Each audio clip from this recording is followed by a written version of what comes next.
Allan Aguirre with your Incorruptible 2-minute warning. Good morning. It is, oh man, it's Wednesday, right? No, it's Thursday. It's Thursday. Hey, yesterday was the last day of the Feast of Unleavened Bread.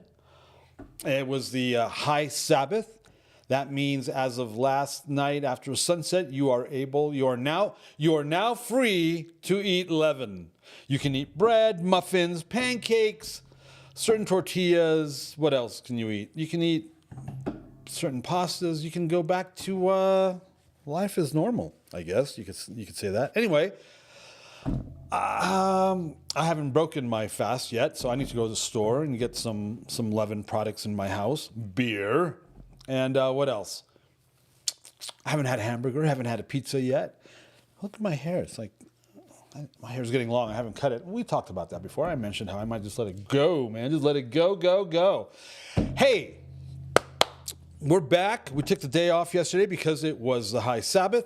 Hope you guys had a great Feast of Unleavened Bread.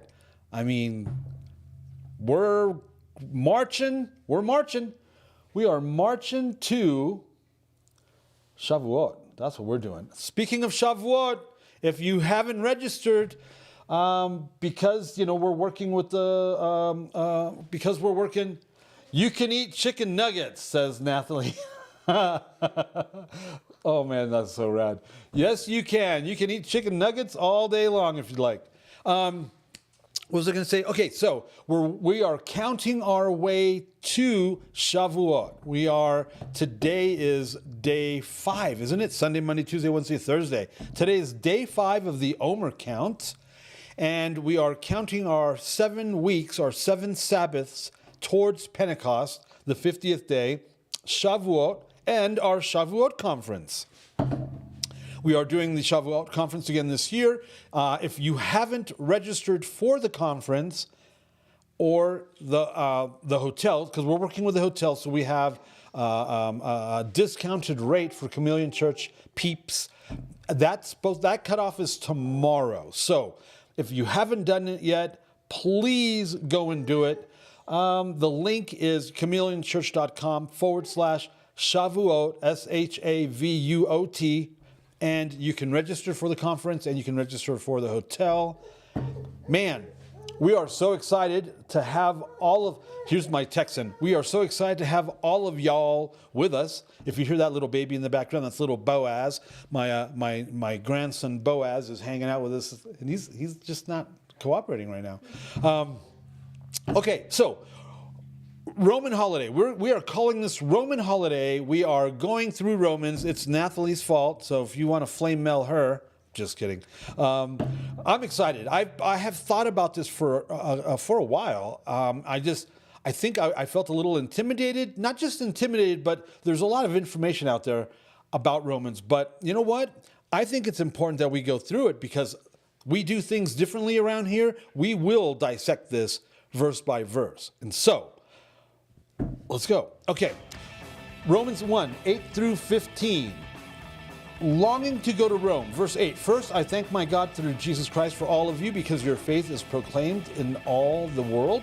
For God is my witness, whom I serve with my spirit in the gospel of his Son, that without ceasing I mention you always in my prayers, asking that somehow, by God's will, I may now at last succeed in coming to you.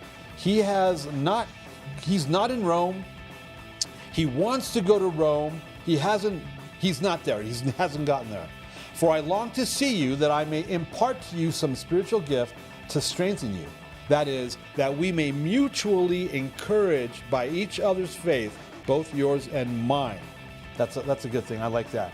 I do not want you to be unaware, brothers, that I have often intended to come to you, but thus far have been prevented. As you know the story, he's going to be arrested in Jerusalem. He's going to plea to be sent to Caesar. As a Roman citizen, he has that right, and so he's going to eventually show up and be imprisoned in Rome until his death. That's still in the future.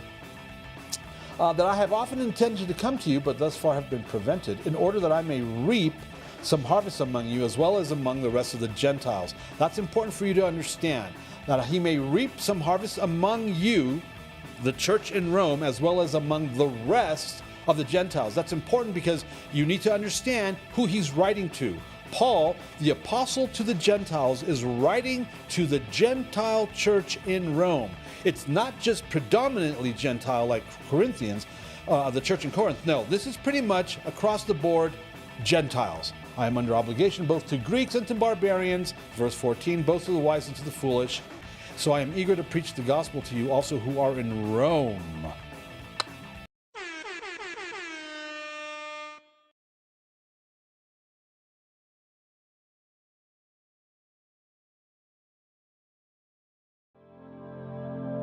The views and opinions expressed during our broadcasts are solely those of the broadcast producers, hosts, and/or guests, etc., and are not necessarily the views or opinions of the Travelog Network, its sponsors, or affiliates.